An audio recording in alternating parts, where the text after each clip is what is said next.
that Trump was human. I mean, that he was, not the person we see that's vindictive and Crazy. crazy, kind of crazy. Yeah. So is it all? Excuse me? Was he playing them? I don't know.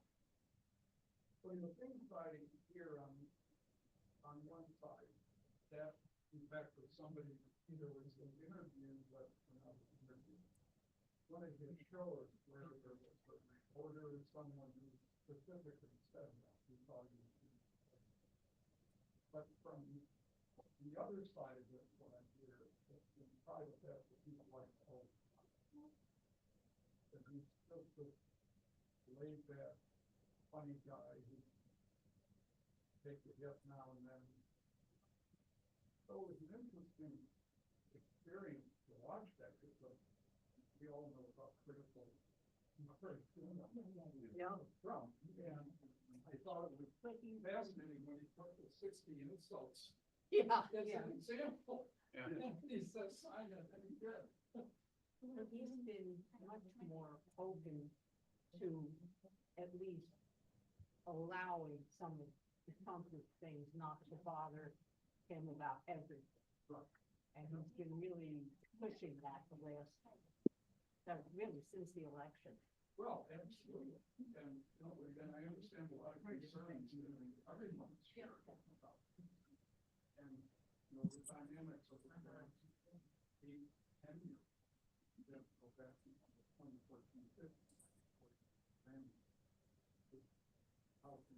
I just thought it was fascinating because he came out with such commentary. Can I just ask, can you drive the front lights off? Yes. Could I just ask, where did you get Bill Maher? Because On HBO. HBO, Oh, it's not. 5/11, 10 o'clock Friday night. you can look it up on YouTube. Yeah. I think they'll have it on Mac, the next day, it'll be on that. Well, I think you're all fine. Okay, so we're gonna start. HBO is 10 o'clock Friday night, and it repeats multiple times thereafter.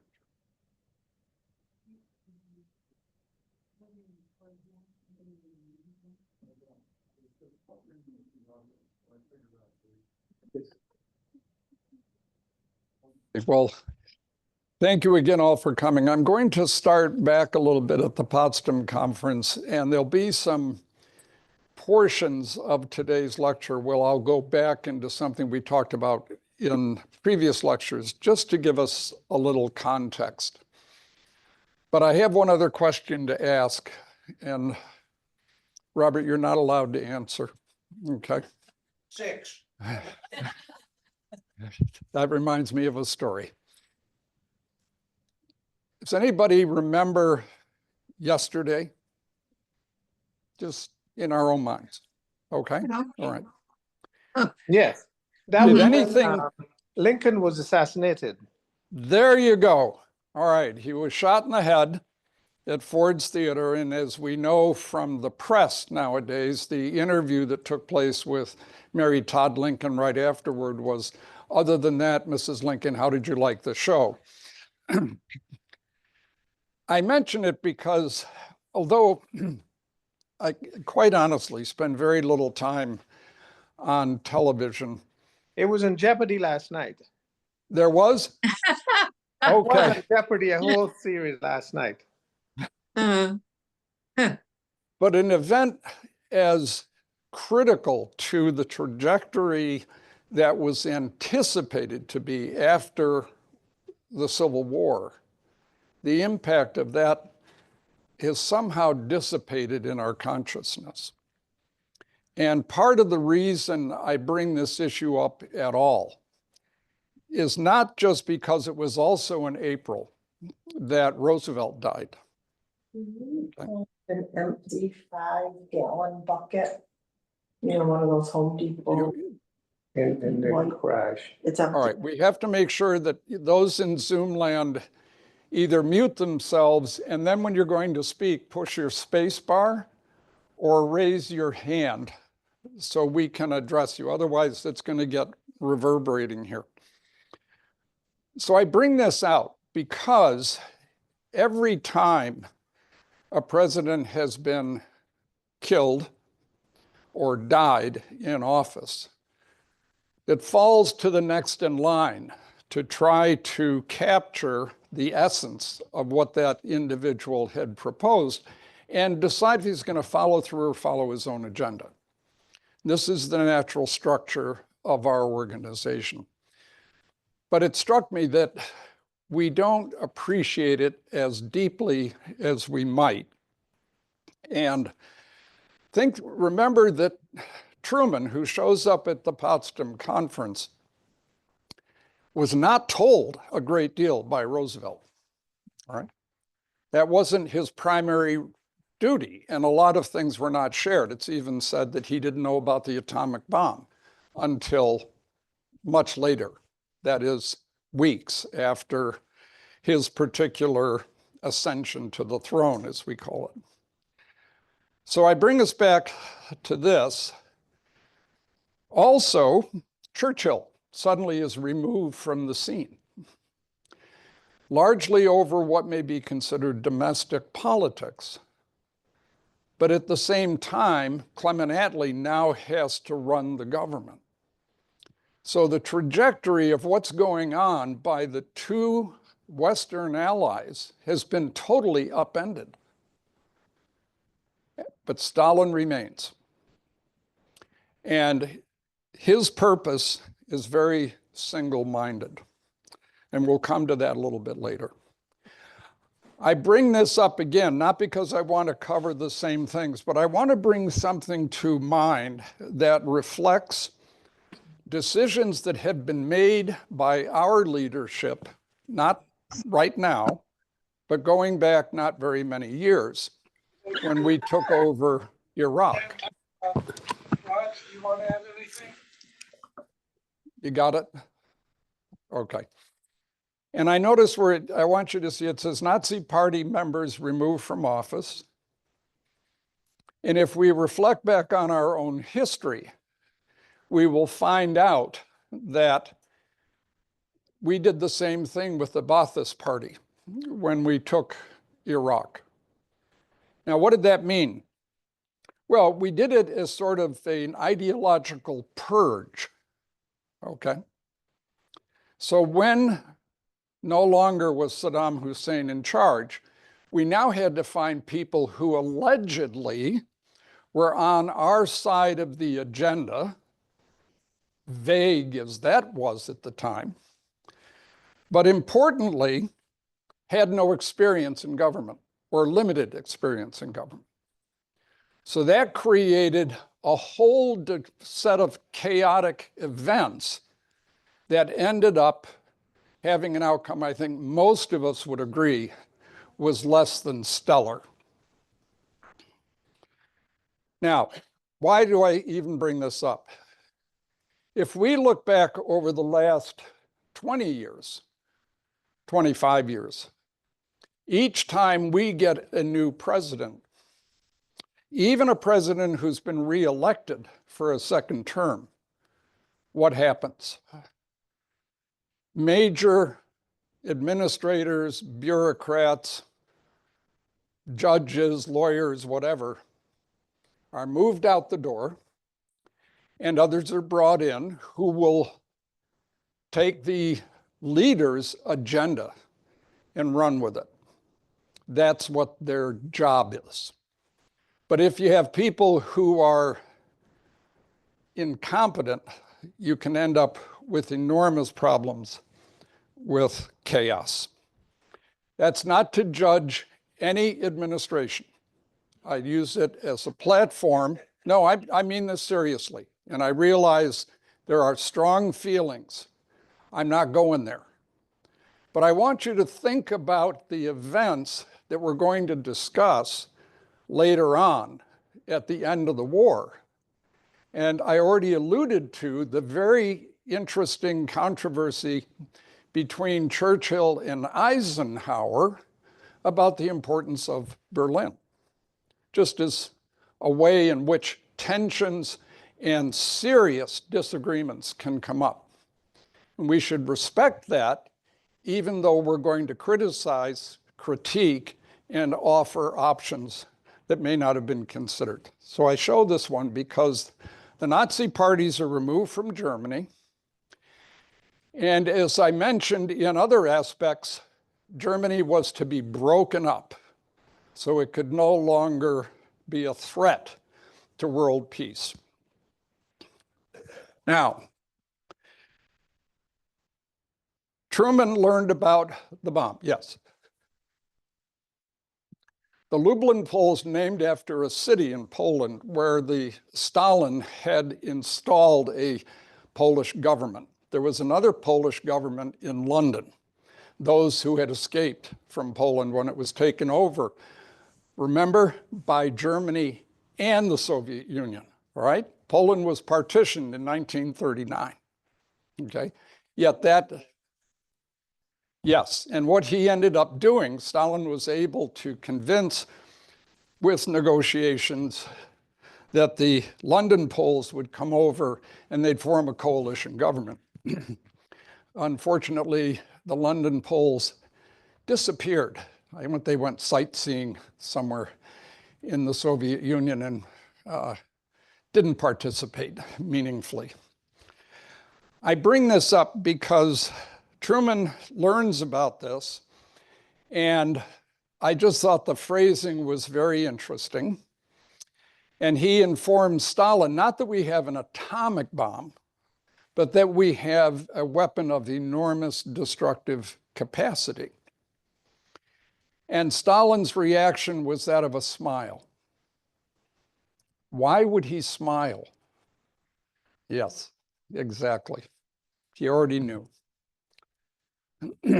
Now, we concluded the war in the West, and many times I've drawn the distinction between the Pacific War, oh, don't do this, and the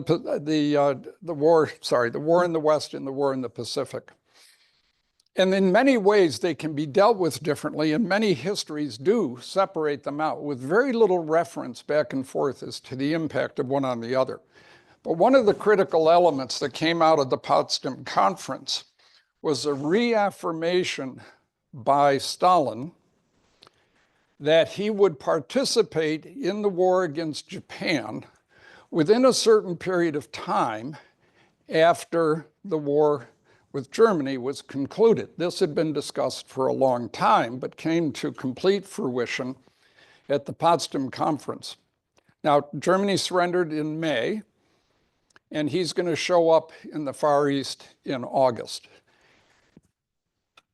That transition from a massive engagement in the West to shift to the Far East over thousands of miles through, in a sense, very uninhabited terrain, if you will, to muster the number of forces he put together is such an undertaking that it truly is almost beyond comprehension.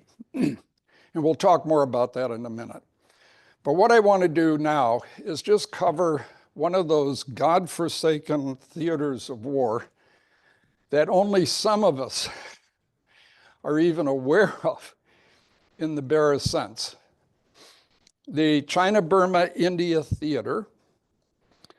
And in this situation, what I want to do is emphasize the following. By the time of 1944, the US had placed B-29s in China. They had bases where they had set them up. But everything that had to be transported to supply those bombers, the most advanced bomber the world had ever seen, right, had to be gotten from India. And there was no easy transport. Now, you've heard of the hump, perhaps, the transport services, but a lot of the efforts that were expended in the Burma theater were designed to open the roads. And in the last set of lectures, I showed some of the pictures. I'm not going to do that now. But I want to set this particular stage. In this region, the Japanese launched one final drive, if you will, to try to get to the far northeastern borders of India and prevent this overland connection from developing. And they were eventually turned back with some very intense fighting at Imphal and Kohima. And as they fell back, they were being pursued by what I have to call respectfully the British Commonwealth forces, because the actual number of troops from Great Britain was only a relatively small, given the size, contingent. A lot of troops were from India, Australia, United States even had people there. And in this situation, the Japanese were beginning to feel that while they hadn't completely lost, they were no longer obviously going to win. So the question was, at this stage, what do you do? These kinds of strategic decisions we talked about at many steps in previous lectures, but what I want to emphasize to us today is that now put yourself in the leadership roles of Japan. Now, without understanding the culture and the dynamics and the divinity of the emperor, it's hard for us to make the emotional transition, the ideological transition.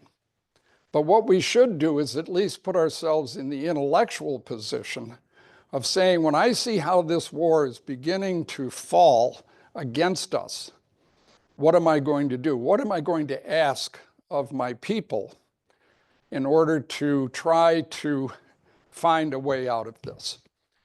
The China-Burma-India theater was not a primary theater for Japan either, but it wasn't insignificant because of what I talked about, logistics and the presence of B-29s, which could reach the homeland and carry out strategic bombing against Japanese cities. And you may recall from something you've heard before or seen before, that back in that day, 1944-45, the number of buildings that existed in cities and towns all across Japan were made out of what? Wood and paper. How do you want to start a fire? Even a high explosive, in a sense, might send shrapnel through a lot of that stuff and blow a lot of it down because it's structurally not very impressive. But if you really want to destroy it, what do? You set it on fire, right? And how do you do that? Dow Chemical. Okay. All right. And what do most of us fear? If being caught in a fire and burning up.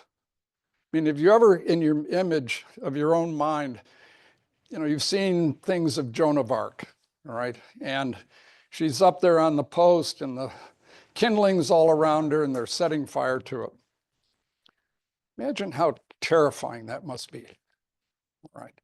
So that, in a sense, firebombing the cities in Japan is not just an act of destruction, but it truly is terror bombing in the sense that you are engendering this enormous fear that is quite different in its own way from just being blown up.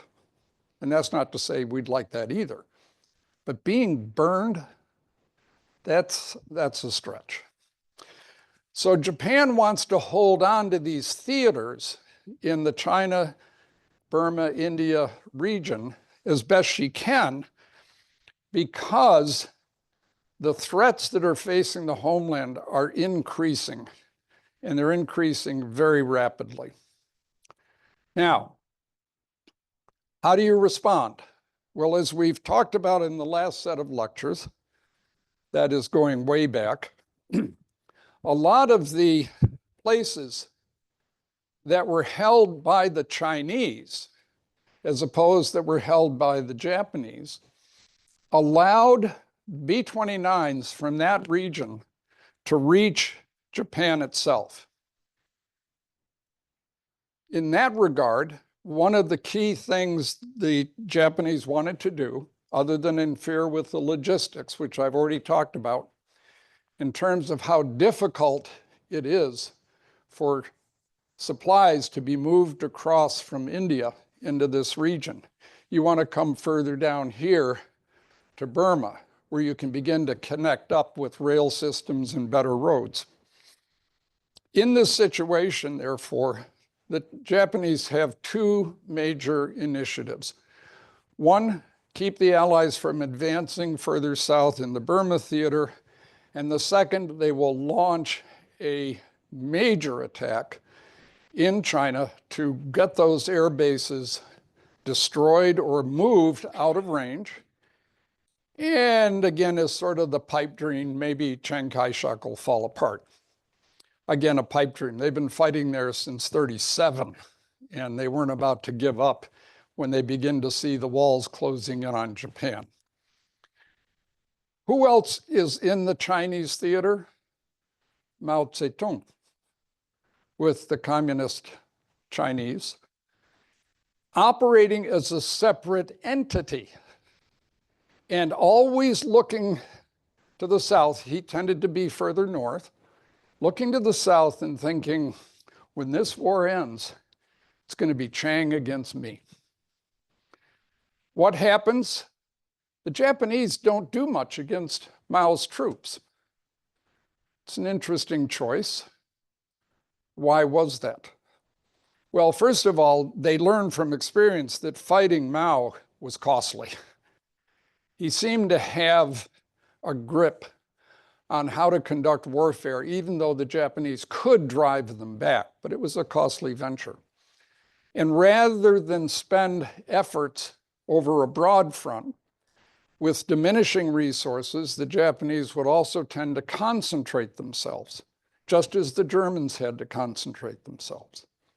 And you concentrate yourself against your most vulnerable enemy because that's where you're going to make the greatest gains. And by going against Chiang, you can get rid of those air bases, hopefully. And indeed, that's what happened. This slide is just showing the general situation, so you get a sense, first, of scale. And that's important because this little thing down here, this is 500 miles, not 100 miles. So that first thing gives you a sense of the immense area that's being covered by this. And this Operation Hugo, as I mentioned, was to drive back the British. It failed to accomplish its goal. Let me move that arrow out. There we go.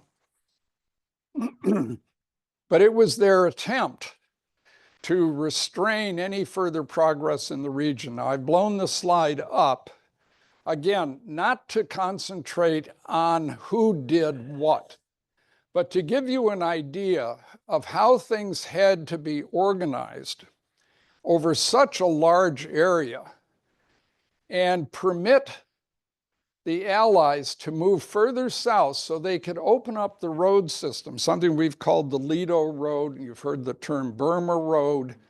These are the important links into mainland China coming from the west, which would allow supplies to be brought in over long distances. But now consider the following. What do you need to transport supplies in that situation? You don't have railroads. So you're going to use what? Trucks. What do trucks consume? Gas. So if you take the trucks and you drive them into China, they have to have enough gas to get back. So right away, you often have to take your own return gas so you can fuel up what you get once you get to your destination and then return. And these roads are very difficult. And in weather that often hits this region called the monsoon, it becomes an enormous difficulty. And do you burn up more gas in bad weather, wet roads than you do on dry roads? Of course. So all of the logistical computations ended up with the following result. It wasn't only that the Japanese were able to drive back Chiang's forces and force the evacuation of many bases with the B-29s, but the US said, wait a minute, we're spending all of this stuff over very, very difficult supply roads, supply chains, in order to bomb Japan. But we've made progress, as we'll come back and show, into the Central Pacific, which now puts us in a position where we can move the B-29s back to our Pacific theater. Logistical support is much better. And then we can conduct our bombing raids from there. So while it was an acknowledged defeat of sorts, the decisions behind it were such on both sides that in a sense, a perverse sense for the US, we actually all accomplished our aims. We relocate the B-29s to where they can be supplied effectively without the costs involved of going through India and Burma. And the Japanese got them out of China. A win-win. Okay, this just is a blow-up of the terrain that was taken by the Japanese in their major offensive, as you see here, Ichigo, January, February 45. Now remember, the war against Japan ends formally in September. It's over in August when the atomic bombs are dropped. But the point I want to make is this. Here it is, well into the war. The Japanese have been fighting in China for 7 years. 7. They've lost hundreds of thousands dead, hundreds of thousands wounded up to this point. And they still are able to muster an offensive of this caliber and size because the terrain they cover is really considerable. Now, fortunately, and I'm going to conclude the Chinese portion here, even though this doesn't end until the end of August, that within a period of just 3 months, the war against Germany, as far as Stalin's concerned, is now over. And he's going to attack the Japanese army in the northern Chinese region, Manchuria, Mongolia, and so on. And he brings this much stuff. And what's not shown are the huge tonnages of ammunition and food and all the other assets that are needed through a single rail line, which not until you get to the Siberian region has branches. So the transportation done by train is extraordinary. And you can see here that the Japanese have almost, well, 660,000 soldiers. They've only got 290 tanks. I'll come to that in a minute. They have 1,000 aircraft, but only 230 are combat worthy. That means relatively modern, because most of their modern aircraft have been sent to hold back the Americans. Look what they have in Korea. So if you add the numbers up, that's a pretty substantial number. But a lot of those folks were not at all happy with the Japanese, and they're going to show it once things happen. More importantly than just the numbers that I showed you is who got sent to the Far East. Stalin, and I talked about this in the last lecture, had political concerns about Zhukov. Zhukov was a very popular general, a very popular person in the Soviet Union. And as was always the case with Stalin, he got more than a little bit paranoid if somebody's popularity was rising too much. Konev, who had participated in the encirclement and destruction of Berlin, also was a rising star. If you send them to the Far East, very capable, very talented generals, and they crushed the Japanese army, what does that mean? Even more popular. Are you going to do that? Well, you might, but Stalin didn't. That doesn't mean he sends incompetent people. But what I want you to understand from this is the subtlety that is often lost on all of us when we read the history, because we read the names and we read the events and we say, this happened, and okay, I get this happened. But what we don't see, and I have to admit, I project a lot in these things, is why? Why did it happen this way? Who made decisions? Why were those decisions made rather than other decisions? So Vasilevsky, for example, Merezkov is another one who goes there, Malinovsky, and Perkeyev. Names which don't resonate well with most of us unless you're very familiar with the Eastern Front, especially Perkeyev, who kind of gets dumped on a lot. But the point is, they carry out a masterful attack. And notice the dates, 9 to 17. 8 days, they cover all that territory, all that terrain. Yeah, they absolutely outnumbered the Japanese, and their equipment was almost light years ahead of what the Japanese had. When we looked at the tanks that you see listed for the Japanese, I showed you a couple, a slide back. Those tanks were tin cans when you put them up against what was modern armor in 1944-45. They were nothing more than tin coffins for many Japanese. The ability of a Japanese tank gun to penetrate a relatively modern Soviet tank was almost zero unless you were almost literally sitting in his lap or able to creep up behind him and strike him from the rear, or you might put a round into the engine. But the Russian tanks could reach out 1,000 yards or more and take you out.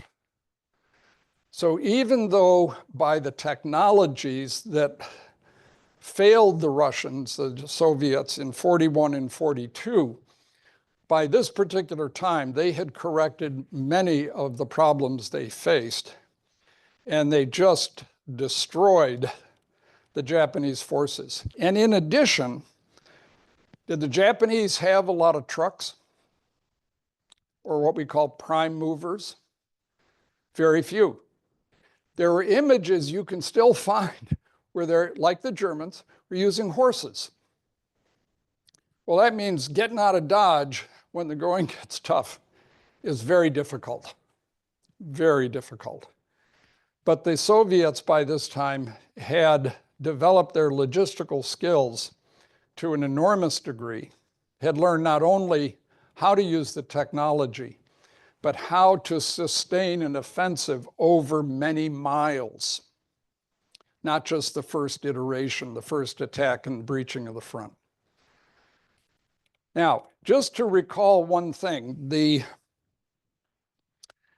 Soviets and the Japanese had a peace treaty of sorts up until May, basically, of 1945. Which is one of the reasons there was very little happening up there. Neither side wanted to get into it with the other because the Germans were occupying the attention of the Soviets in the East, and the Japanese had their hands full, not only in China, but they had it throughout the whole Pacific theater. So Stalin, again, you have to give this guy credit, just decides we're going to abrogate the treaty. Okay. And by the way, now we're actually going to be at war with you. Well, if you're the Japanese and you kind of saw it coming, but you couldn't do much about it when it happened, I mean, think about what that meant to the senior leadership in the Japanese government. We, because we're Americans and have listened to the history or watch movies in the history of the Pacific conflict, tend to forget that there was this whole other area of interest which occupied the Japanese government.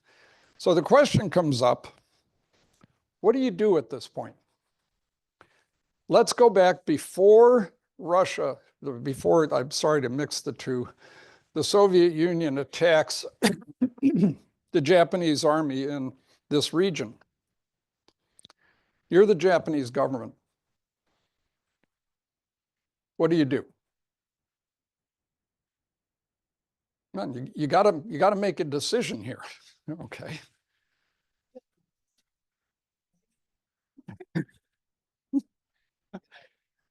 Yeah. Okay. In terms, and I want to use this as a very important, I'll call it a teaching point, not because I'm teaching you, but I'm trying to explore something with you, right? Because I don't even know for sure what I would do. But you have to decide what matters most, okay? So what is your number one issue as a Japanese government? Is it the viability of your citizenry? Is there any reason you would not be willing to sacrifice the citizenry? So that's not an impetus to ending the war, right? Now, if we go back to 1940, and I'm not commending the French government for this, but what did they do after about 6 weeks when Germany attacked them in 1940? What did they do? They surrendered. So you ask yourself, why did they surrender? And why haven't the Japanese surrendered? Just ask yourself the question, because you're in a position of responsibility for having to figure out what you're going to do. That fits into the culture, and the politics, and the military situation. And it explains in good measure why Germany didn't surrender until it was nearly completely crushed. Okay? I'll throw out one thing that I've mentioned before, and that is that Roosevelt and Churchill and Stalin said unconditional surrender. And what does that mean to you as the Japanese people? And what are you going to do about it? Okay. This is how the statistics that I came across fleshed out. I show you this, where the Soviet claim and the Japanese medical records have a little disparate idea. The point being, not that one is correct or the other isn't, but that each side has a reason for publishing the statistics they do. These are not done as purely a mathematical accounting effect. That wouldn't come for decades. And indeed, we have still no real idea what the losses were in any situation. But what I want to point out to you is that this was such an overwhelming defeat that when you look at the Soviet side and compare it either to what the Japanese medical records indicate or what the Soviet claim was, the disparate outcome is extraordinary. Some of you may remember that in Operation Desert Storm, concluded after what, 100 hours, I think it was. I think 79 Allied troops, British, American, I don't know about the Saudis, and were killed, right? I don't think we lost one tank permanently. We recovered pretty much everyone. There was one tank just as a side story, I have to tell you, got caught in a bog, not me, got caught in a bog. And they had to abandon the tank because they couldn't get it out. And they tried to tow it out, and they couldn't tow it out initially. So they brought another tank up and said, we definitely don't want to leave it intact, so let's blow it up. So they brought another tank up and fired a couple rounds into the tank. You see this big explosion.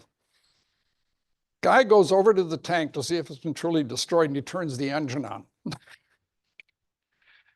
The point being, if you're looking at these kinds of numbers, you'll realize that while a lot of these tanks were destroyed here, according to their number, proportionately, they recovered nearly all of them because they took the terrain that was involved. And they could decide whether to junk it or repair it, or it got stuck in a ravine and they had to haul it out. Now, Question. you did. One figure that stands out are the number of prisoners of the war, what we explained, Yes. because that is so different than what we found in the South and Central Pacific, that you would go through a battle against 20,000 and there'd be 3 Right. prisoners of war. Right. What happened to the Banzai charges on the mainland? It's an excellent question. And the answer actually is that these weren't completely POW'd until the Japanese government surrendered. In other words, if you look at the terrain that was taken, all right, you have nearly 700,000 troops still in that region, and they don't surrender until the war is concluded. Okay? Okay. Excellent observation. Okay. Now we're going to shift gears, but does anyone have any questions about this part of the region of this section of World War II? Yes. Just wanted to get your thoughts. So the Germans knew the Russians well, and they knew the Western Allies well. Right. They wanted to surrender to the West. Yes. The Japanese don't really have that comparison. They have their bloody nose from 1939, Right. and they've had, and the Americans are not treating them nicely through the rest of the Pacific War. So which side would we surrender to? Which side would you want to surrender to? Neither. That's an excellent point about being top leadership of Japan. There's another nuance to it. Go ahead. The Japanese unconditional surrender would be intolerant to most everybody, but especially when their point of reference is what they did to the Chinese. And they had to have that fear that these guys are gonna come in and do to us what we did to them. And the emperor was thought to be the guy. That's one of the key issues right there. But you're right about the treatment, although there isn't much that I've run across, and I admit that sometimes I can miss a great deal, that showed any degree of conscience about how they treated anybody other than their own.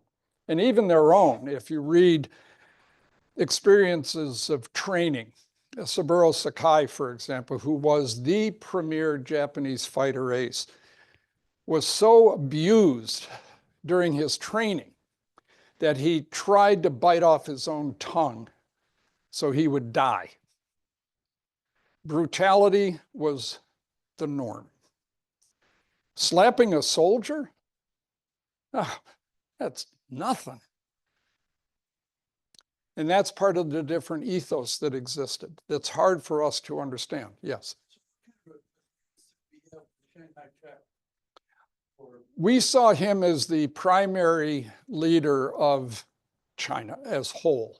We saw Mao as a potential threat because of his communist background, and our own, I'll call it domestic experience, I'll put quotation marks around that, with communist cells in the United States, witnessing what the communists had done in France in particular and spread their ideology through much of the West. So we weren't at all enthusiastic about Mao, not at all. And that's, of course, why after Mao took over, it wasn't until Nixon went to China and arranged a meeting with Mao that anything could be accomplished. But did we have a Only in the sense of restoring China. We still wanted and had for a long time, going way back, wanted enclaves where we could trade safely in China. But in terms of our ownership of those places, it was not like Hong Kong, where the British leased it for 99 years or things of that sort. It was more a form of rental where you didn't pay rent. But Manchuria was in contention before the war between the Russians and the Chinese, was it not? So It was to a degree. That was the reference about fighting along the Amur River, and Kalkin-Go, I think was the name of the city around which much fighting took place in 1939. That's where Zhukov actually made his name, was in that fight. And Manchuria had a lot of resources, but it had properly not been conquered by Russia when it moved into Siberia, when it finally, in the middle 1800s, I think finally reached the Pacific. That was still a sort of no man's land of sorts. we did make promise of Manchuria going back to China. No. No. Okay. Now, in the Pacific theater, there are a couple major things. This slide I showed back last series of lectures. It's complex. Don't worry about all of the other stuff, except as follows. Certain places were delineated as being of particular interest to the theater commander in that region. So the idea was that the Central Pacific from the Hawaiian Islands would come primarily along this line. There would be a line, if you will, of demarcation, but this area was more in flux, where it could shift between commanders according to the assets needed. MacArthur down here is going to move up where you see this blue line and control this area. So Central Pacific, Nimitz, MacArthur down here, the British under Slim through this area, Chiang Kai-shek in this area, Mao in that area, and of course the Soviets there to come from the north. The reason for this is that you have to arrange your lines of supply and basing. So all of that is this back structure that doesn't get addressed much. And this is just to blow up to again show you that we had our own pipe dream. Allied strategic objective May of 43 is somehow we're going to get to Hong Kong. Yeah, right. Not going to happen. We were still struggling up the Solomon Island chain and just beginning to make progress on New Guinea by that time. We were so far away from that, there was no way it was going to happen. Yes, exactly. And even though American productivity had been enormously improved over the first few years, from when we started in the late 30s and into the 40s, it wasn't until about 43 that we really reached, I'll call it our maximum capacity. This shows more the direction that MacArthur was going to take. This shows more the direction that Nimitz was going to take. And I show this just to refresh our minds about the geography. Japan is up off the map. This is the Philippines. This is New Guinea. MacArthur was the one who really thought about the island hopping strategy, but it was incorporated very quickly by Nimitz. Now, I mentioned this slide of Saipan and Guam and Tinian in order to emphasize something important. Unlike Guadalcanal, which was not heavily defended when we landed there, the Japanese brought reinforcements in, and the fighting went on for months, from August into February, I believe. We didn't have well-defended islands in the Central Pacific until we got here. When we got here, there was enough terrain, enough resources, and enough morale for the Japanese to defend these islands with considerable strength and tenacity. Saipan was the most difficult of them. Interestingly, in Guam, the last Japanese surrendered 1994. I think it was something like that. Wandered around in the backlands for a long time. When we got here to the Marianas, this is where the great so-called Marianas turkey shoot took place. The Japanese mustered what they had left of their aircraft carriers and, more importantly, their air crews, and they attempted to batter the American fleet, and the losses were catastrophic to the Japanese air crews. The proportion of losses was extraordinary, and by this time of the war, many of the seasoned or veteran pilots had already been killed. So you're dealing with even less well-trained, less well-coordinated as you go ahead. The reason I put this slide up is you'll notice this is Americans, okay? And here's the Japanese Ninth Fleet. We're actually getting behind him. And over here, off map, is the main Japanese base at Truk.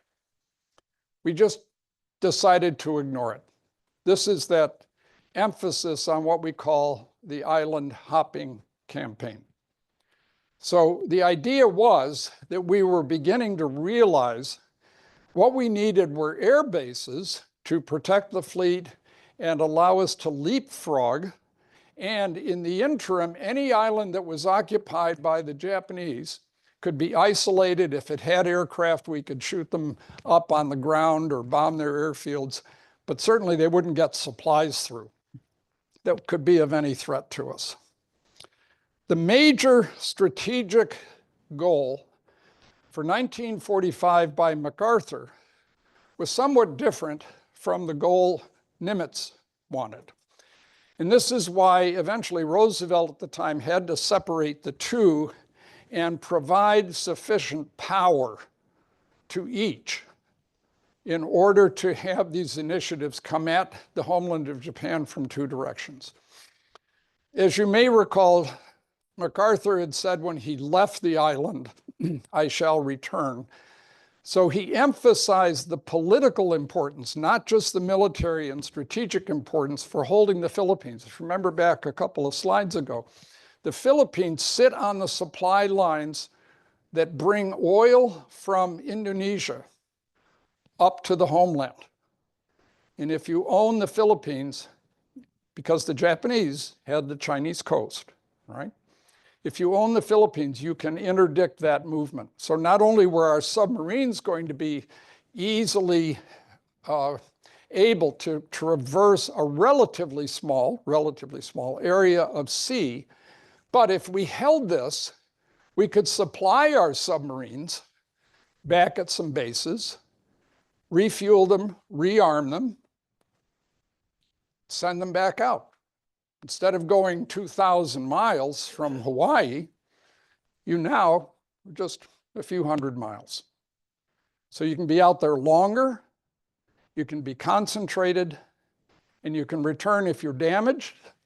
And this was all an important part. The Japanese knew it, and they decided they were going to hold the Philippines to the best of their ability. Now, Yamashita, who was the primary general here, had earned a great reputation in the conquest of Malaya and a good part of Indonesia, Singapore, early in the war, 1942. And he was put in charge here, and his directive was keep the Allies out as much as possible. there are something like 6,000 islands in the Philippines, you know, big and small. Obviously, the little ones you're not going to care about, but there's some big islands here.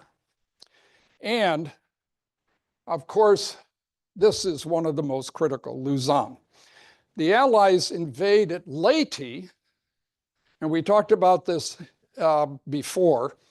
And when they invaded there, the Japanese sent pretty much what was left of their navy to try to destroy the transports. And they ran a feint to the north with the few remaining carriers they had, and Bull Halsey went out after them, leaving the defense of the transport area almost deficient.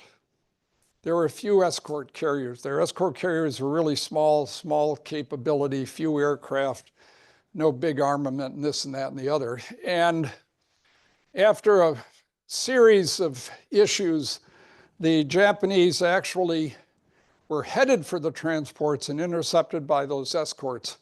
And despite the losses the Americans took, the Japanese retired. And they lost a lot of ships going and coming. So they knew that Leyte was taken. It's a great base for further operations against the larger islands. And therefore, Yamashita has to recognize how he's going to defend this. And he realizes that he has little help coming. And because of that, he wants to move to the most defensible terrain. As this map shows, get into the mountainous areas, and you have an advantage. Except, remember I said early on, sometimes you can send an order somewhere and somebody says, nah, I'm not doing it. Well, right around Manila, the Japanese commander in that location says, nah. He's actually a rear admiral, so in a sense, he could say, you're an army commander, I don't care about you. But he decides that he's not going to listen to Yamashita, and he's going to stay and fight in the city. This is the single greatest city fight that takes place in the Pacific War. And in it, the Americans land. You remember Bataan. But even with the landing, to give you an idea that this is not a walkover, it takes a month to get from the Lingayen Gulf down to Manila and begin to take the city. And other landings take place in different locations. Now, when we attacked Leyte Gulf, we attacked it on the east shore. Notice where we're attacking here. We're attacking the west shore. In other words, we're several hundreds of miles closer when you bring your task force around to attack this particular region. Why do you attack here? The Japanese did that in 1940, late 41, early 42. Because you've got a wide open beach and you've got open terrain. If you land here, you've got mountains. And they're very difficult to traverse and establish a proper beachhead. And you don't want to be way down here necessarily, although you could cut off the southern portion of that island. So the idea was you need to bring a massive amount of troops, 2 corps, 4 divisions, land, logistical support, armor support, artillery support, all the rest, and drive down through relatively open terrain, cut off Bataan so the Japanese don't do what the Americans and Philippine Army did, which is hold out there for several months. And the result is that eventually Manila is seized. Now, interestingly, and again, something we tend to forget, there are actually paratroopers used in the Pacific. We learned, you know, the 82nd Airborne, 101st, the British Red Devils, and so on. We actually use paratroopers in the Pacific. But there they are. And we drive down, the Americans drive down and are eventually able, landing January 9, takes all the way until February to get down to Manila and encircle it. This I show because, again, I want to emphasize the time frame here, right? Just these 9 days, the amount of fighting that takes place in trying to drive the Japanese out is considerable, close-in, brutal fighting. And the civilians are caught in the middle of all of this. And remember, the Japanese particularly had little care for non-Japanese indigenous people anywhere. So from their standpoint, if civilians can act as a shield, fine and dandy. If a bunch of them get killed, who cares? They're not our people anyway. And as long as they hold out, this Manila Bay and the port area cannot be used by the Allies, cannot be used by the United States forces. And the fighting, again, as I mentioned, is particularly brutal. As the Japanese are fought or brought back with progress being very slow, you get to this place called the Intramuros, between the walls is what that means. And in Manila today, there's a section that is bounded by a large wall. For those who may be familiar with the Vietnam War, in the city of Hue, when that was taken over by the North Vietnamese, they occupied the citadel, which had massive walls around it and was brutal in order to try to take that back from them. So that was many years later, this fighting just as brutal. When they finally penetrate it, and you're now looking at 2 weeks plus of fighting, they eventually are able to clear it of defenders. And as Robert mentioned, Japanese don't surrender. So nearly every one of them is dead. And of those who were wounded, they would sometimes kill themselves, or they'd hide a grenade in their, under their arm until an American approached, and then they would pull the pin and take somebody with them. Corregidor was taken in order to keep the port open. And this just is an example of how the rest of it ended up before the conclusion of operations in July. So the idea behind this, I want to emphasize, the war technically ends in August with the dropping of the atomic bombs. Yamashita is able to hold out until the 20th of July, and even then maintains an isolated group actually to the end. But operations are considered concluded before that for the following reason. We no longer have to worry about the Japanese on this island. The ones that are left are contained. We'll deal with them in time, but they have no more supplies. They have no reinforcements. They have no place to go. They're caught, and we can not fuss over it. And we can begin to develop the Philippines as a launching pad for the eventual invasion of the Japanese homeland. Or there was still a strategic disagreement. Maybe we should go up and take what we used to call Formosa, now called Taiwan. Okay, there was still disagreement about that. This just is a blow up that shows some of the actions that took place in the South region. It just emphasizes the complexity of it. Part of the reason I show it is this symbol is a parachute drop on Corregidor. The Japanese, when they took it, had to invade across the water to get there. And they pummeled Corregidor with artillery beforehand to weaken the defenders. They were so weakened at this point that we could drop paratroopers. And this is another paratroop division down here, but they landed. They didn't drop in. And as I emphasized on the last one, what you have here is the conclusion in the north.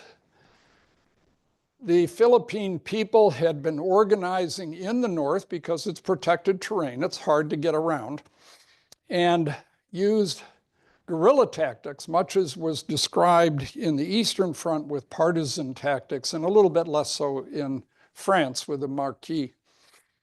And what this does is disrupt any coordination that Yamashita can maintain until they're caught in this particular area. Notice the last phrase here. He still had 50,000 at the end of the war. So not a trivial number. But the important part was he had been isolated, so he was no longer a threat. That's why the campaign could be declared ended in July. This gives a rough idea of what was involved. And again, as Robert mentioned, look at the Japanese strength.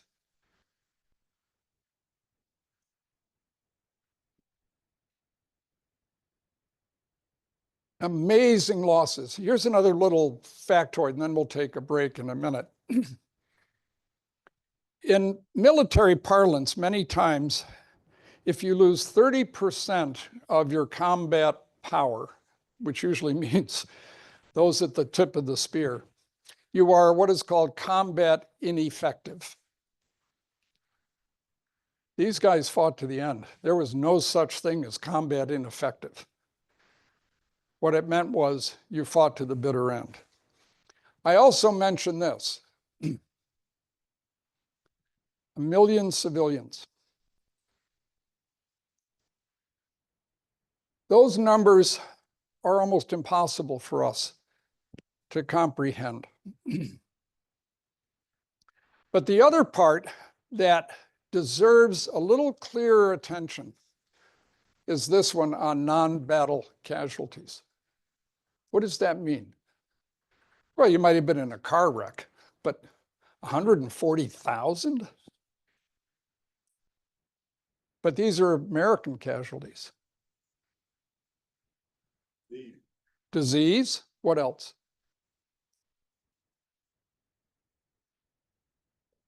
No.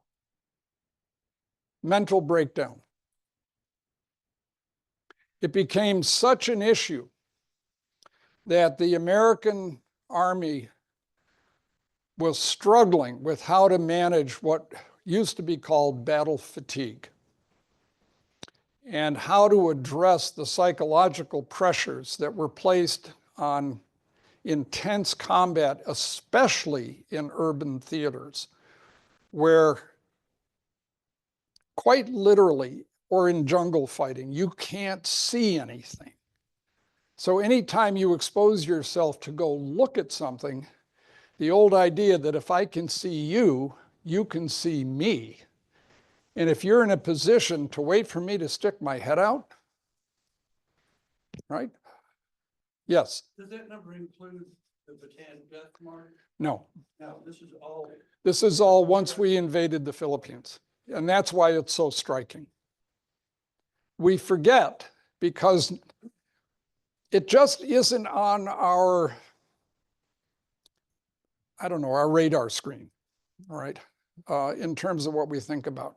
But the point I'm trying to make is that as this war is winding down, a lot of these troops have been in combat on and off for months. Fight on this island, get a little time off. Where do you get your time off? It's some remote island in the Pacific with nothing much to do except wander in the surf and maybe play volleyball games. You know, that kind of thing. Now, the Central Pacific offers us something very different. So I'm going to take a break here, let you all take a breather, and hopefully by the end of this coming hour, we'll have come very close to concluding operations in the Central Pacific, and next week deal primarily with the decisions that had to be made at that point and what happened afterward. So take a break. Certainly, if you have questions, feel free to ask. Were those off of C-47s off of aircraft carriers, or where were they? They had, what they did is they established land bases. So the transport aircraft, the C-47s, could be flown in their own island hopping technique, because you're flying on a one-way, so you don't have to fly there and come back. Right. So if you fly to Leyte, you can easily take the paratroopers up and return back to base. Okay. But you can't go all the way back to New Guinea or some other spot. Yeah. And to what extent were the Russians receiving supplies through Vladivostok when they were fighting the Japanese? They were getting it only until the Japanese attacked us. Then everything had to shift. So up from when the Germans attacked them in June of 41, we could supply them something up until December. And then after that, all bets were off. So a lot of it went through Iran. You had to ship it all the way down or around Africa. But then by the time we had secured the Aleutians and the Japanese were in retreat, Mhm. were we able to ship to Vladivostok? Not to any great degree, because remember that Manchuria and Korea were still occupied by the Japanese. And Vladivostok is very close to the northeast corner of Korea. But at that point, Russia was neutral, right? Right, right. And so, But American ships. but Americans weren't. Yeah. American ships. It's a little bit like the Lend-Lease idea. You know, we tried to finesse that by saying, well, if you bring your ships over, we'll give you whatever you want. You take it back. Well, the Germans said, but we can't get there. And they said, that's on you. That's not our problem. Okay. You're gonna go up.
Ah. Okay, let's resume. I can't, I'm learning. Oh, Other disaster happened yesterday. Thank you. well, I know it was called Taco Tuesday. And today is tax day. Yes, yes. The Titanic sank. Oh my gosh, you're right. I have an interesting story to tell you about that, by the way. Yeah, Okay. yeah, fascinating. Okay, people, thank you. Now, I mentioned this slide in order to demonstrate Japanese control, as the thing says, 1944, and to give you an idea of, despite this part of the war, as far as things had gone, how much was still controlled. Remember that the final conquest of the Philippines did not occur until 1945, and that the Japanese had tried to destroy the bases that were present there. Here's the Burma Road. They still had it cut off. So it gives you an idea of the scope of operations from a relatively small country with a population that was nowhere near ours, but they were mustering enormous combat capability from that population. And in spite of their use, and I'll use the word, I think properly, what I'll call slave labor of indigenous, because if you didn't agree with what they were doing, you had better make peace. So the Allies have to figure out what is going to happen and how ultimately we're going to force this place to give up. The Central Pacific was the second line of attack. And I mention this because, as I described earlier, down here's the Philippines. This is MacArthur's region. Nimitz has all the rest over there. Now, pretty much all of us have heard of Iwo Jima in Okinawa, right? Okay. So we now have to ask ourselves what appears to be an obvious answer. Why take Iwo Jima? Why take Okinawa when this is already a target? There are a couple reasons for it. One is that those two places in particular are much closer to Japan. Second thing, you have a lot of what would otherwise be excess combat power. So it's a little bit like saying, I'm fighting with my left hand down here, and I don't need more than my left hand to do this. What am I going to do with this? Well, the best way to beat your opponent is to get them off balance, hit them from both sides.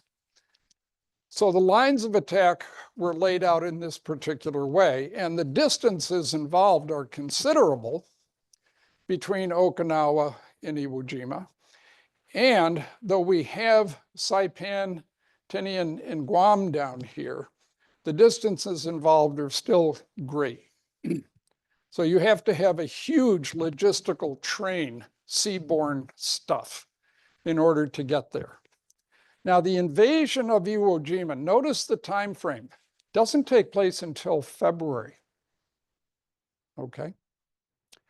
It takes a lot of time once you've conquered the Marianas to gather people back together, get all the supplies over thousands of miles of distance, get people trained up for the kind of fighting you expect. And as you may recall from other things, Iwo Jima compared to Saipan and Tinian, for example, and Guam, is very small, very small. It has room for airfields. And I always ask myself, out of ignorance, because I don't have the answer, though I have a book at home that could answer it. Let me move this. Is why hit the island which is most heavily defended? And I haven't done the work to see what the terrain was like on the other islands. But if island hopping is working, Why go there? You can make that airfield or the two airfields that are on Iwo Jima basically non-functional at very little cost. Organization of forces. Now, it would appear, when you look at this, would be a walkover. Why? Well, it's not just the number, but what else? You've got battleships and cruisers that have huge guns on them. 16-inch, 14-inch, 8-inch, 5-inch. What kind of artillery do the Japanese have? Throughout the entire war, Japanese artillery pieces more than 105 millimeters, which is a 4+ inch, were very few. We had massive amounts of artillery pieces of 105 or greater. And on battleships and cruisers, even destroyers with 5-inch, 122 millimeter, 125 millimeter roughly, with huge amounts of ammunition, it should seem to be a no-brainer. What else do we have? Complete air supremacy. We don't have to worry after the Marianas Turkey shoot and after the destruction of the Japanese Navy around the Philippines. Got nothing to worry about. A few submarines, maybe an attack here and there. We have as many as 15 carriers. We're talking almost 1,000 airplanes. Should be a no-brainer. Those pilots are veterans. They know how to do close air support. They've got very good targeting. So it should be a walkover. Well, as you know, it wasn't. And why wasn't it? Partly because the Japanese knew there's no retreat, there's no support. You're going to die here. Your job is to buy time for the homeland, the government, to figure out what it's going to do. You're to kill as many as you can before you die. And in order to do that, you need to survive what they knew would be a heavy bombardment before the landing. Okay? You knew from previous experiences that battleships and cruisers have these huge guns that are going to pummel you. So if you're in a relatively small area, how do you survive that? Well, they did have some experience in the defense of that. Even Tarawa, what, 300 acres in size. Think about that, it was tiny. Survived heavy bombardment. Why? Because sand and logs and things of that sort absorbed the blast damage, and they could survive that kind of pummeling. Here you've got a big mountain, Suribachi. You can dig into it deeply, well away from what an artillery piece mounted on a battleship can do to you. And you can run it out to the opening, fire a shot, and pull it back before incoming gets you. That doesn't mean the front can't be sealed if they blow up something above you and all the debris rains down. But the point is, you're going to create a network that is going to allow you to move and shift position if one site is taken out. In addition, there's limited places where the Allies can land. So you know that if you set up your defenses in such a way to be able to cover the beach, you can inflict a great many casualties that way. So when this assault takes place, and again, just an observation, not a criticism, there are a lot of mistakes that happen on the part of the Allies. And that's because coordinating activity and landing at a beach, and if you begin to get into the real details, as I like to do about currents and tides and sand conditions and things of that sort, you realize that in landing at Iwo Jima in particular, there's no solid ground. You rather quickly are hitting a rather steep beach with what looks like black sand that gives you no purchase when you're trying to go up it. I don't know if any of you have ever tried to walk up a sand dune. It's a slog. Imagine that you have 75 pounds of equipment on your back and you're trying to go up that, and it's fairly steep.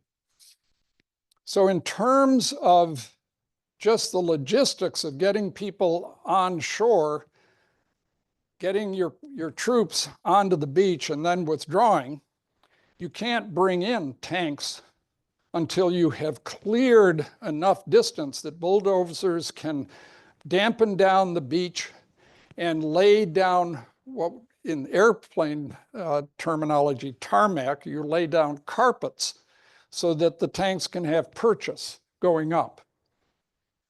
And one of those little issues that enters into it is how much does the tank weigh and what kind of slope can it get up? Because if it's too heavy, it'll just chew up the carpeting and it won't go anywhere. So maybe you need a lighter tank and so on and so forth. All of these things were thought about. All of them were in place to the best of their ability to determine. But at the same time, the Japanese had something to say about it. I don't get into the details of the battle because there are other places and opportunities for you. If you want to actually watch something, you can. Yes. The emperor, say they got him to die. Yes. Did the military consult with him? Oh, absolutely. Absolutely. He was, in a sense, yeah,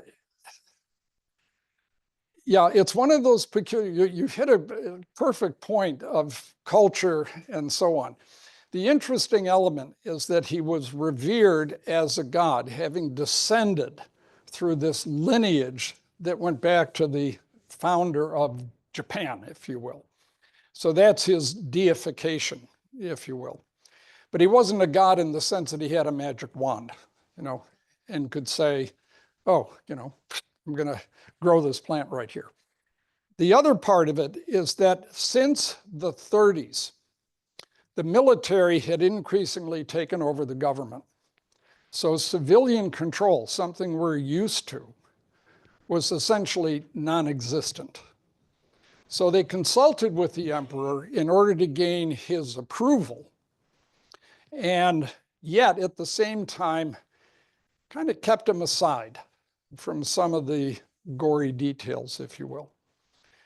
There is one story that is pertinent to your question, and that is that just before Pearl Harbor, Roosevelt wanted to have a sort of one-on-one meeting where the two of them could get together and talk. But because of the reverence for the emperor, you couldn't allow an American president to talk to the emperor. So that wasn't going to happen, you see. So that opportunity disappeared entirely. Yes. Tojo running the show, and to what extent was the emperor kind of a figurehead? They would inform him, but usually they'd make a decision in their council and come to him and say, we've discussed the matter at length. Sign this, please. And there were a few times where he balked, but as we'll talk about next time, it got a lot messier than that towards the end. So it's an interesting element that you bring up. He wasn't quite a figurehead in the sense that he had no power. It was that his power was very constricted in terms of what he was told and what options were available.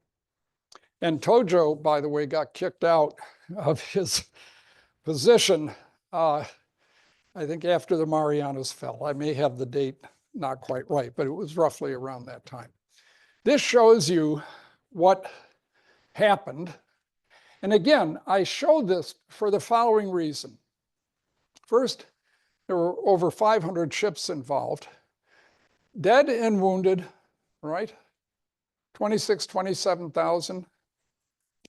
More casualties than Japanese, but there are no Japanese wounded and no significant prisoners. A number of prisoners who you see listed were often Korean laborers. Not entirely, not exclusively. Some Japanese were so badly concussed that by the time they were recovered by the Americans, they had no opportunity to kill themselves or go down fighting. But the point is that casualties were substantial in comparison, because from our perspective, remember, we want to go home, right? There was hardly an American out there who was saying, I've come here to die. Even at Bataan, when that was cut off, those people didn't want to die. They hoped for relief. And when they knew it wasn't coming, what did they do? They surrendered. Because home mattered, but not for the Japanese. So they were perfectly willing to inflict a lot of casualties. Notice the 2,700 battle fatigue. Okay, relatively small percentage out of all the branches involved. But you have to remember, that's the tip of the spear. And the tail, the so-called logistical tail, compared to the number of people at the tip of the spear, might have a ratio at best of 3 in the tail to 1 at the front. That's why the English call it the poor bloody infantry. Okay. This is how the island fell eventually. And as you're aware, Mount Suribachi, and that incredible photograph taken by, I think it was Rosenthal, of the raising of the flag, very impressive. Now, the next major place to be taken, once the Iwo Jima was cleared and the air base could be used, we could begin to land damaged B-29s and other bombers very quickly on Iwo Jima to salvage those crews. And by the end of the war, it was estimated that as many as 20,000 crewmen had been saved by being able to stop at Iwo Jima. Yep, exactly. Okinawa, this is a 6-week, I'm sorry, not 6-week, a 3-month battle. And the island is much bigger, required many more forces to be involved, and took a great deal of effort to be able to muster those forces. But surprisingly quickly, again, we were learning how to bring forces together and be able to transport them over vast different distances, keep them supplied, and get them where we wanted them to go. This gives you a rough idea of our battle strength compared to them. And yeah,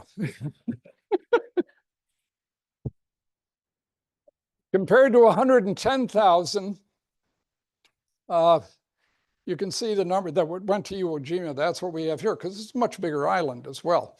And this is a conjunction of Army and Marines that are landing. They've been working together for a considerable period of time, even though they continued to have different tactical arrangements, how they fought. The Army always said about the Marines, you guys are too willing to get yourselves killed. And the Marines used to say, you guys are too willing to sit in your foxholes and let the artillery do the work for you. Put me in a foxhole. Let the artillery do the work. But this gives you an idea of what's going on. And many of these old battleships had actually been resurrected out of Pearl Harbor. I forget the exact names of which ones they were, whether the Nevada was there and some of the others. But the point is that only, I think, the Utah, which was almost decommissioned when it was sunk at Pearl Harbor, and the Arizona were the ones that were never brought back into service. All the rest of them eventually returned to service. I also want you to notice the 40,000 Okinawa conscripts. This is separate from the civilian population. Now, pretty much everyone has seen or heard about the suicide cliffs, where the civilian population would jump off these cliffs, sometimes with their children or throw their children off first, because the propaganda had indicated how abusive the Americans would be: rape, pillage, torture, all that other kind of stuff. But what is particularly important about Okinawa is the following. Listed here, 850 kamikazes, the divine wind. These were pilots who were given a one-way ticket to combat. I want you to think about that for a minute. Increased during the attack to over 3,000. Okay. Some of them actually survived, which is an interesting story in and of itself. But the point is this, and again, think about what it means. First, the pilot knows what he's doing. He's going up with a one-way ticket, and he's to use the bomb he carries and his airplane as a second bomb, and he is to destroy a ship. The ships you want to hit the most, we might think it would be transports because that's where the troops are. Nope, they want to hit the warships, aircraft carriers, maybe a battleship, but the aircraft carriers are your targets. And think about it from this perspective. If you can strike a ship, it's one guy, one plane, you might take out, if you don't sink it, several hundred. You may make it combat unworthy if you go through the flight deck so they can't launch planes. And if you are fortunate enough to sink it, you may have inflicted several thousand deaths for your own, a proportion that's almost incalculable. So if you're willing to do that, think about what the implications are as to your resistance to surrender. Okay? There were occasions where an American pilot did indeed crash his aircraft into an enemy emplacement or a ship, but they were few and far between. This was directed from on high. You'll also see that the Japanese launched their single major remaining battleship, the largest battleship the world had ever seen, the Yamato, again, on a one-way trip. Now think about that. You're taking the premier battleship that's defined the Japanese Navy, the Yamato, with all of its crew, and you're sending it on a one-way mission to get in as best you can among the transports and sink as much as you can before you're sunk. Now, interestingly, the Yamato had sailed and been involved in that attack off Leyte Gulf that was turned back by destroyers and escort carriers. So again, the mindset that you have at this point is that unlike Leyte Gulf, where you expect to return and be used again, you're not expecting to come home. And everybody on board is buying into that. In addition, we had more support. So as you'll see, it wasn't just the United States now. The British had finally cleared India and had pressed the Japanese away from the coast all along the Burma-Malaya theater. The drive up and taking the Philippines meant that all of Indonesia was cut off. So even though there might have been some Japanese ships still in Singapore, there was very little left after the catastrophe of the Philippines. So now the British could afford to bring their resources up. One small point, again, I love these little trivia things, so you're being blessed with them. The British aircraft carriers had an armored deck. The American aircraft carriers had a wooden deck. So the British carriers were somewhat more resistant to bomb penetration, but they were harder to repair once they'd been damaged. It's harder to deal with the metal and cutting all the steel out and replacing it than it is with wood. But it was an important lesson the Americans were beginning to finally learn, and you won't find wooden decks in American aircraft carriers anymore. Now, Okinawa was heavily defended, as it shows you here.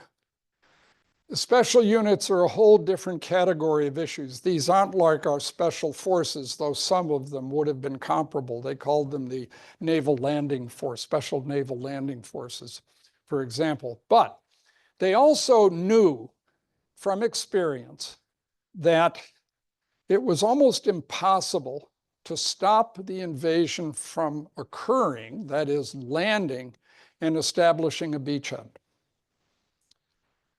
So unlike Iwo Jima, which was too small, or Saipan, Tinian, and Guam, which were much larger, the idea was don't try to defend the beaches.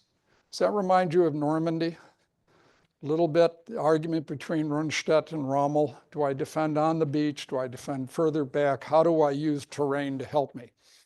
Here, the bombardment takes place. The Allied troops land. Yes, they have to fight their way ashore. It's not as though it was a walkover, but there was no serious opposition to the extent that would prevent them from landing. And as a consequence, and notice the terrain, somewhat mountainous here, open area in the center. The Americans land, and after some degree of difficulty, fight their way across the island, cut it in half, and then the Marines can turn north and start making their way up the rest of the peninsula. In this situation, General Ushijima, who was in charge, decided that the north was not the place to defend most vigorously.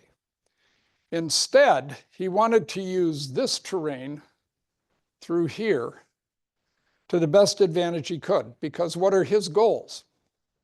Time and inflict casualties. And as long as the American fleet has to be in that region, they're going to be attacked from the air by the kamikazes. So as long as he can hold them there, keep them from moving about, he has the chance of having them suffer even more damage. So a lot of them were flying from Japan. Remember, it's a one-way ticket. So if you had from Japan, the airfields here, which was down in this region particularly, and there was another one, Alito Airfield, which is near the landing beach somewhere up here, were taken out very quickly. So it was very difficult to base any airplanes on Okinawa and not have them suppressed almost immediately. And Formosa, Taiwan was another location. So you could build that up. And the range of some of the aircraft the Japanese had was considerable compared even to some of ours late in the war. So that was another issue. But if you've got a one-way ticket, you don't have to go back home. Hey, if you're almost out of gas by the time you get there, who cares? You're not coming home anyway. This gives you an idea of the Yamato being under attack. And the reason I show this is 90% of her crew go down. Nearly all of her escorts go down. And the amount of punishment she took before it went down was extraordinary. If I remember correctly, she took about 10 torpedoes. It's just amazing, plus bomb hits. I mean, that's how tough she was. But she never got close to the landing area. She was picked up hundreds of miles away and targeted. A little bit, you'd think a little bit more seriously about doing that, because the Japanese had sunk the Repulse and the Prince of Wales in 1941 or 40, I think it was 41, right? Yeah, with aircraft, as they were trying to intercept the Japanese landing in the Malaya Peninsula region. So you send the Yamato out there and you've got hundreds of float planes and other patrol planes out there, you're not going to get close. Not unless you've got some real brakes. Anyway, the Americans encounter this very, very difficult terrain, and the Army is held up particularly as they try to break this line, and it's taking a lot of effort in spite of naval bombardments and the heavy artillery that's been landed as well.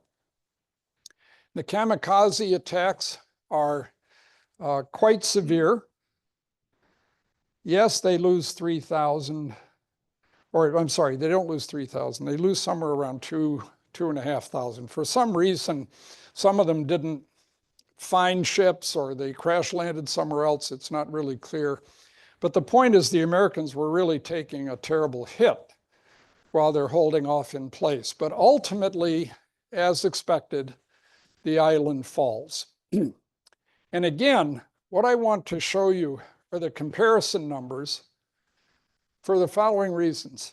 First, the differences in deaths, but also when we put these numbers in perspective over the relatively short period of time involved, you got to think about what that means for each day of fighting. And when we compare these numbers to what was front and center of our news all the time during the Iraq and Afghanistan fighting, and I remember politicians being questioned, do you know how many Americans died in the Iraq fighting as of this point? And no, it was 14,000 killed and 13,000 wounded. Do you realize, over how many years we were fighting, how many years we were fighting, and how awful those numbers struck all of us?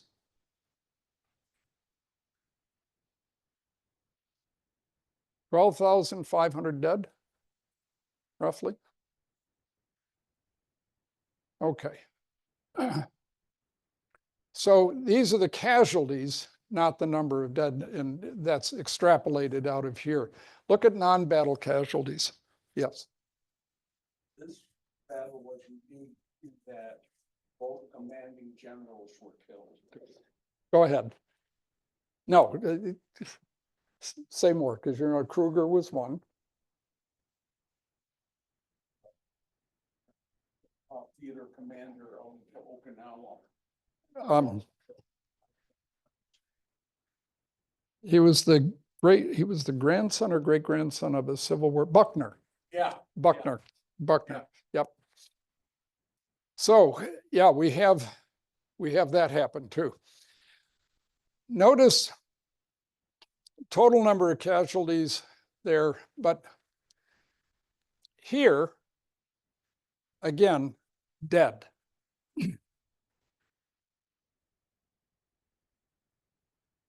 We wanted our people to get home, and we were willing to do all that we could to get them home.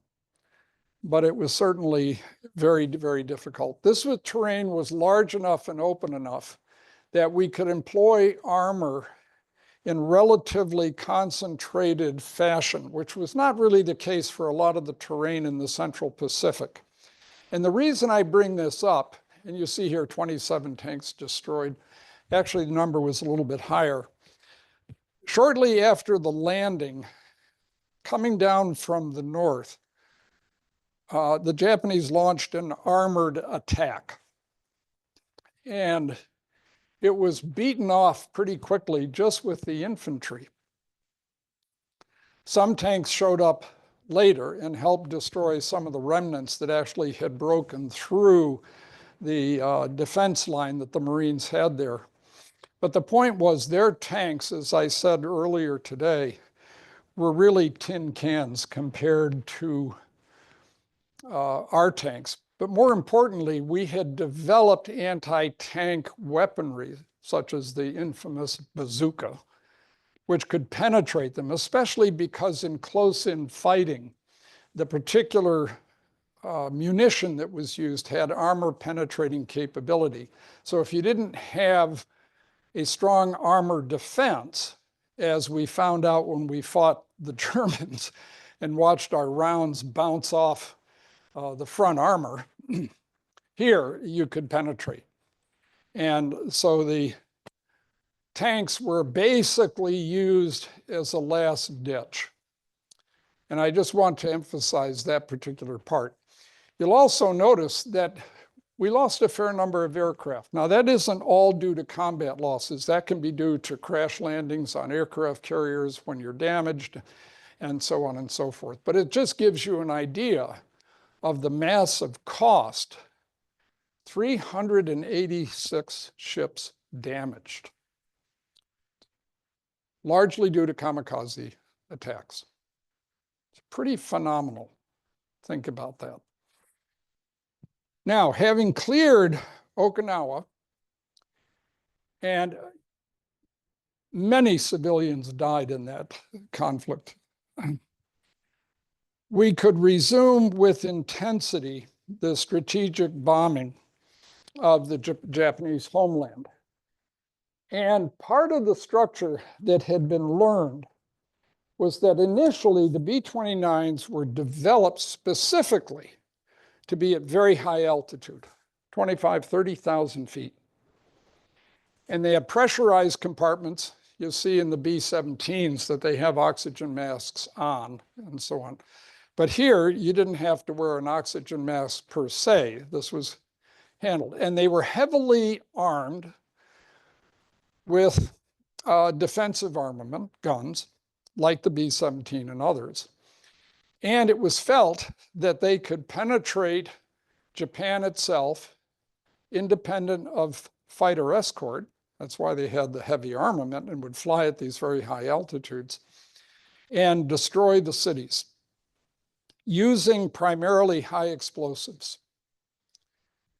The losses among B-29 crews was considerable because the Japanese fighters that were used actually could reach them and were fast enough to not only reach them, but could target them from different aspects of an airplane and shoot it down.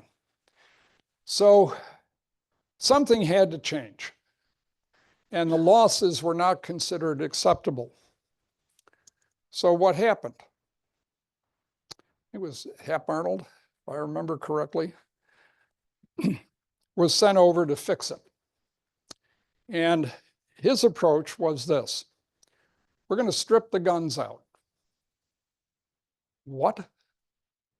Yep, no guns. It's going to save a lot of weight. You'll fly that much faster. Yeah. We're going to load you up with incendiaries, and you're going to fly in at 10,000 feet. What? Are you kidding me? That's a recipe for getting killed. You can't do that. I said, no.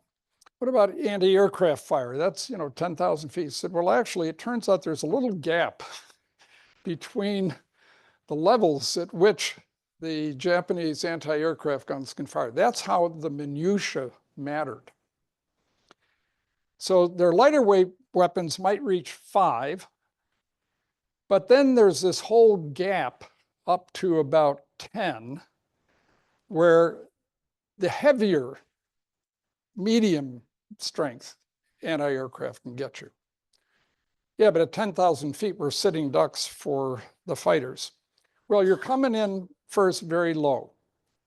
So you're going to fly in low, you're going to go up, and you're going to get to 10,000 feet as you approach your target, which means they won't see you coming. So they don't have time to scramble enough fighters for it to be a problem.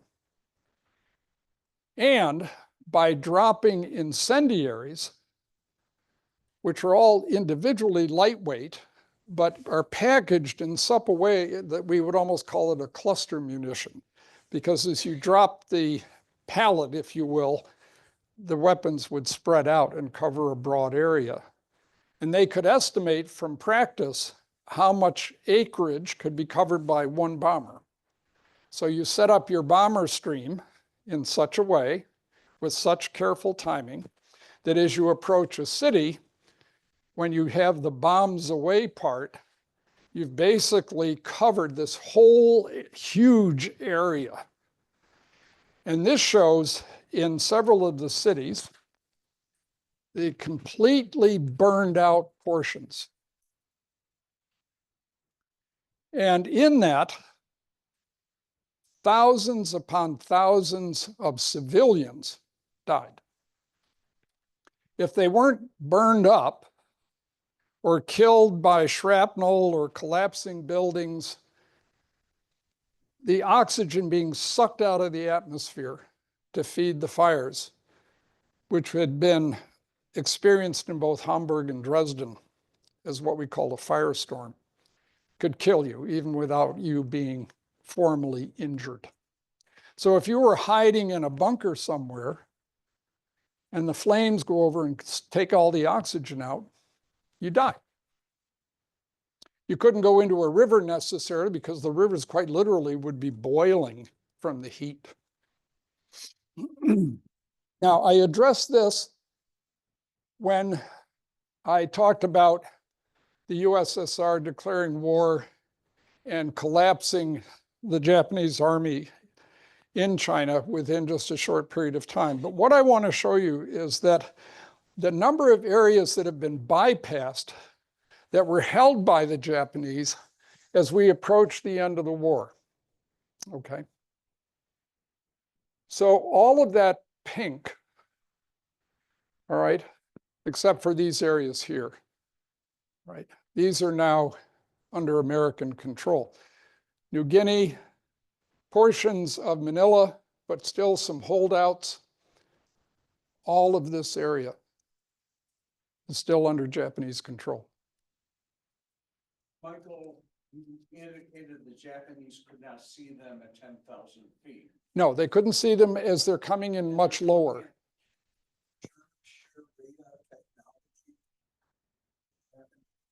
I believe they did, but I don't know how effective it was. And we did have jamming capabilities of one sort or another. I don't remember all the tactical situations. Remember, one way to blind the German radar was you dropped tinfoil chap down and obliterate the screen so you couldn't tell what was going on.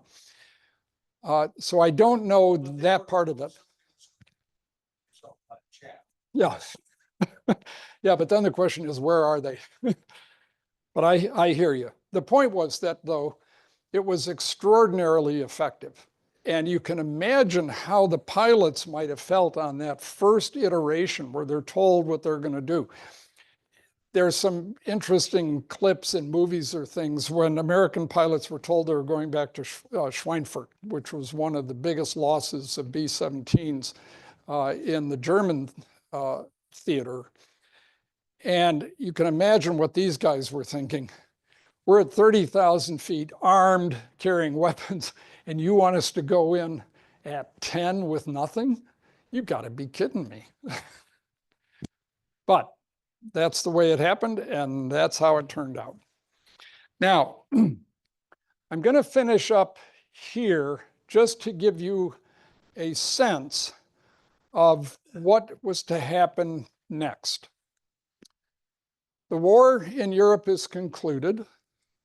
General Hodges, who was an army commander, was being transferred with his army from Europe to get ready to invade Japan.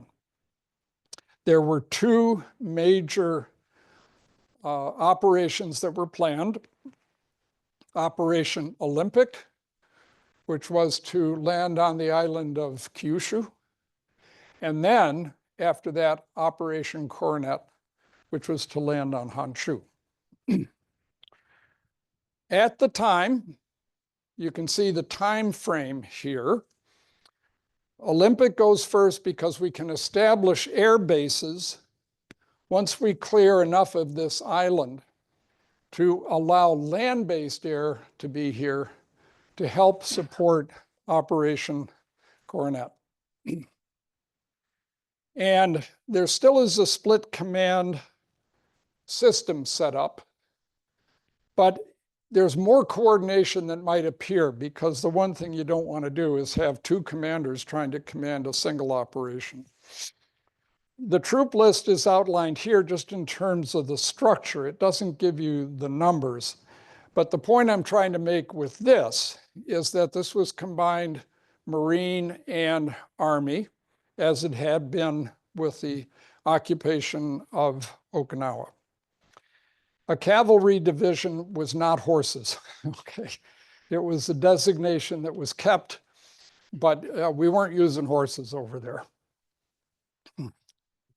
So I'm going to stop here. There's just a few minutes left. Certainly, if there are any questions anyone wishes to bring forward, I'm happy to address them or let other people comment. But thank you for your attention today. Yes.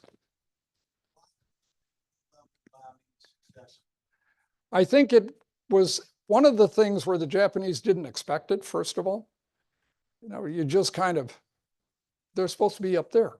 You know, what are they doing down here, kind of thing. But I haven't seen anything from the Japanese side that explains it. Unfortunately, either because of my library or because of the way I've done my work, I haven't seen much of the inner thinking of the military commanders who were in charge of the home front. I know some aspects of it, but not that kind of detail.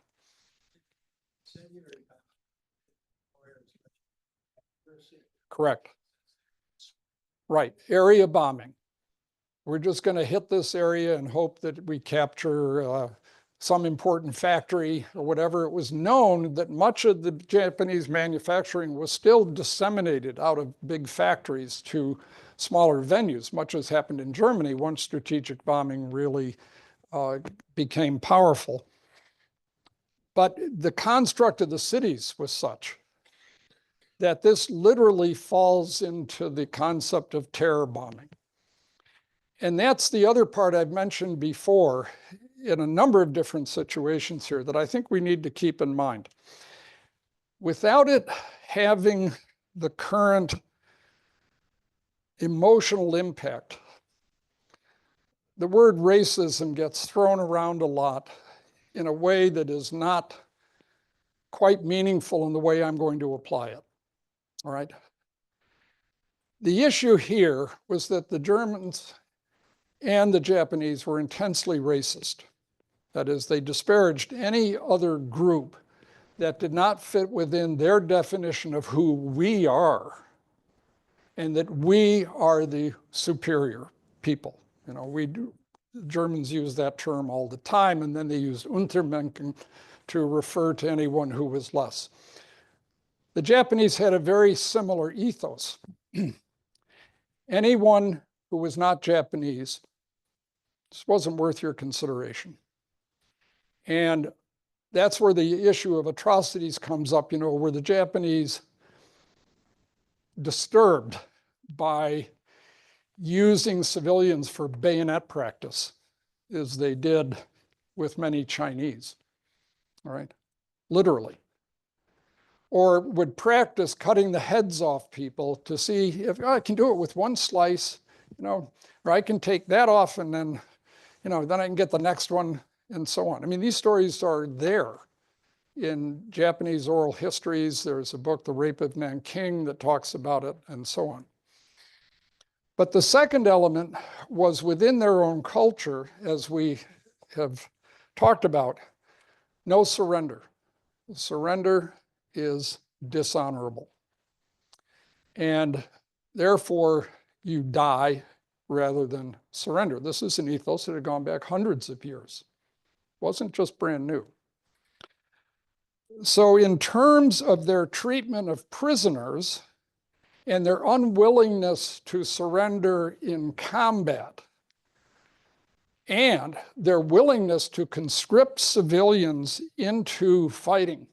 There are stories that the homeland was preparing children and women to fight, and they were training with wooden spears. So if you're doing that, then the question is, are you going to take the gloves off? Remember the slide I showed you from Clausewitz, right? Anyone who restrains himself in war, you can believe it or not, but you're going to lose if your opponent is willing to use unrestrained force. And that concept drives much of what we're even facing today, literally facing today. And we can all come up with examples of it. Any other questions? Yes. The Japanese Air Force was left after the kamikaze attack. There were estimated over 5,000 aircraft still left. It was easier to build the aircraft, as with the Germans, than it was to find the pilots to fly them. The Japanese also had a naval form, if you will, of a suicide weapon called the Kaiten, which was basically a human-driven torpedo. And so you get out there and you steer your torpedo towards the ship and off you go. And they had thousands of those.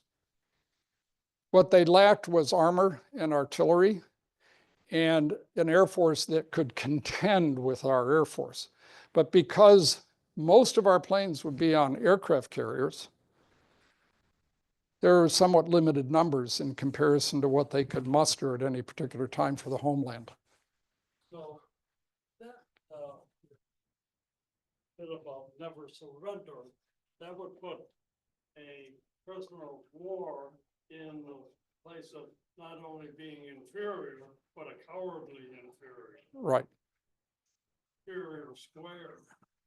And a good example of that is in that old movie On the Bridge of the River Kwai, where you see how they're treated initially. And forget the rest of the dynamics that happen later on. But the point is that the Japanese camp commander basically says, you deserve nothing from us, right? You know, we can do with you as we will, because you've dishonored yourself. Okay. Anything else? Yes. Have side that has almost nothing to do with this, but you were speaking about outer limits. And I don't know if anybody saw the letter to the editor in the New York Times today from his, I think it was his great-great-granddaughter. Oh, no, I if I'm not didn't. mistaken, in which he excoriates Trump for removing books from the Naval Academy's library. Right. And says that her great-grandfather, whatever he was, would be so appalled that they left Mein Kampf, that they took out Maya Angelou. Yeah. And she has quite a letter in the Times, an article actually in the. Mhm. And this is part of the issue that every administration brings in. And for good or ill, the issue is, do we accept it or not, or what are we going to do about it? It doesn't mean we just don't disparage the act. And we can find that replete through any administration if you want to look carefully. But certainly, it's what I alluded to earlier. Any new administration, any new leader is going to impose as much as possible his particular agenda. Like it or not, that's the way this country works. And, you know, again, we can offer the idea that, why does that matter, right? What is it you're trying to accomplish by doing that? You know, how important is that action when it's so offensive to most people? But at the same time, you turn around and say, Well, what about that administration or that administration or that administration? I can point to all kinds of abuses and difficulty. And you may remember, just as a small point, in the Bill Maher discussion when he talks about it, what does he refer to the room as off the Oval Office? Yeah, that's what Bill Maher says. I mean, it just gives you an example, you know, of you look at it and you think, oh my God, is that how we behave as people? You know, it's ridiculous. Yes. One person's abuse is another person's initiative. It can be that, Judy. How do we handle the prisoners? Generally, it was a very interesting element. They would be stripped down to practically nothing in terms of clothing because we knew from experience that if they weren't undressed almost entirely, they could harbor weapons. The old idea of the grenade, you know, you've kept it on your side, you pretend that you have it in your back pocket, and when you get close, you pull the pin. So anytime there was an attempt, apparent attempt for someone to surrender, we made sure that they were basically stripped. Now, of the few that we captured, the same issue took place. You basically, first, you want to make sure they weren't booby-trapped, because that was another issue. But the second issue was that you just had to make sure if the guy isn't dead, that he's harboring some weapon, so you tend to strip him. But in terms of treatment, we actually treated him surprisingly well, very seriously.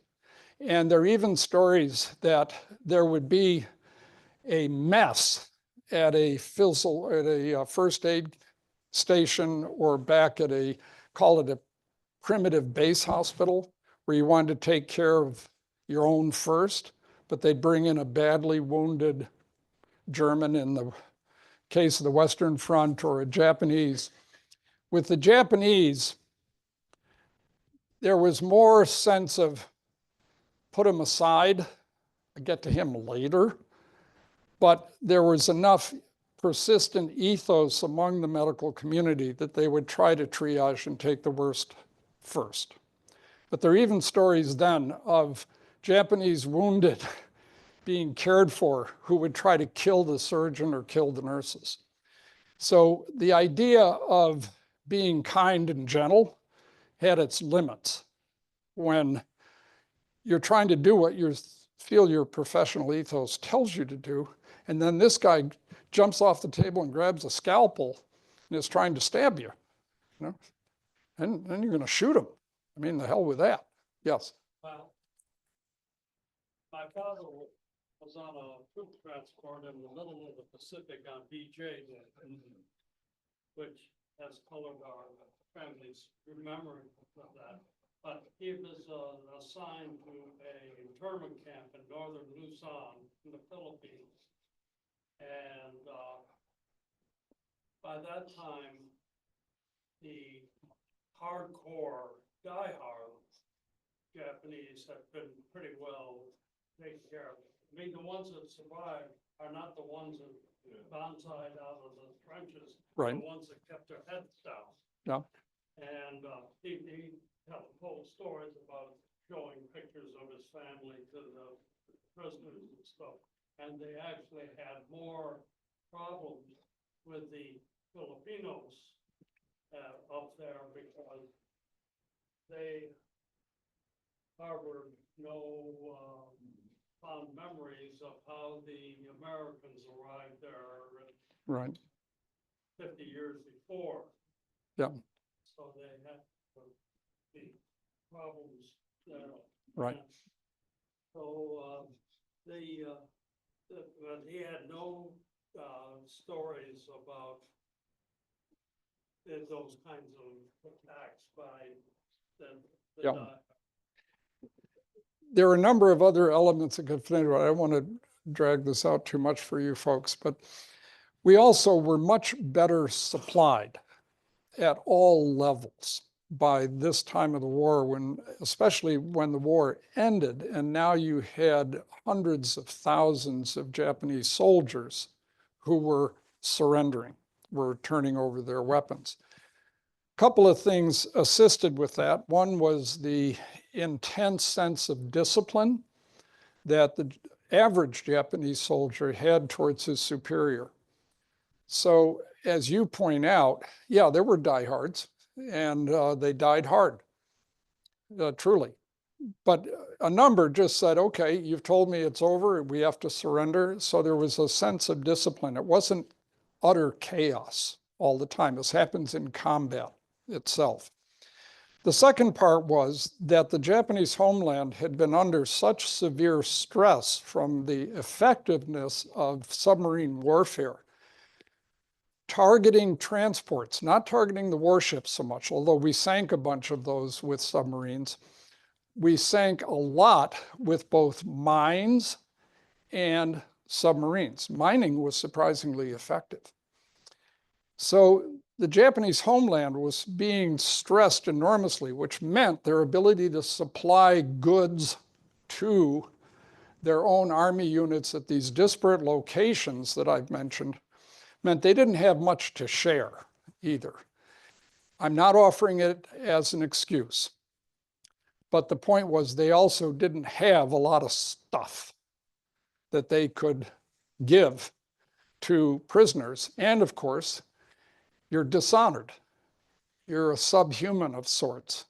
So it really, I don't care if you starve, that just doesn't resonate with me, okay? Doesn't matter. Anything else? All right, before we finally adjourn, I want you to think about something before next week. I want you to think about the concept of total war. What does it really mean? Is that something that we've seen in these lectures up to this particular point? Is the term applied appropriately in World War II? Was it applied appropriately, or wherever else that thing has been thrown around as a term? But I want you to think about what it really means, as though you were in charge, okay? As though you were the boss, had to make the decisions. Okay, thank you very much.